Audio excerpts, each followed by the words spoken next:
ही गोष्ट खरी आहे। मगाशी कथोरे साहेबांनी सांगितलं की ही जी मेट्रो 14 आहे, या मेट्रो 14चं सगळं काम हे 2019 पर्यंत मी केलं होतं आणि केवळ आचारसंहितेमुळे टेंडर निघालं नाही आणि त्यानंतर आलेल्या स्थगिती, सरकारने त्याला जी स्थगिती दिली ते पूर्णपणे अडकलं होतं। पण मला सांगताना आनंद वाटतो की मी पुन्हा महाराजांच्या पुतळ्याकरता आलो, कथोरे साहेबांनी विषय मांडला, गेल्याबरोबर पहिलं काम केलं, मी सांगितलं इमिजिएट टेंडर काढा आणि त्याचं टेंडर निघालंय।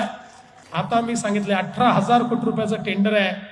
मी सांगितलं मेट्रोच्या कामाला 5-5, 7-7 वर्ष लागतात, हे चालणार नाही। आता मेट्रोचं काम हे 3 ते 3.5 वर्षामध्ये आपण पूर्ण केलं पाहिजे।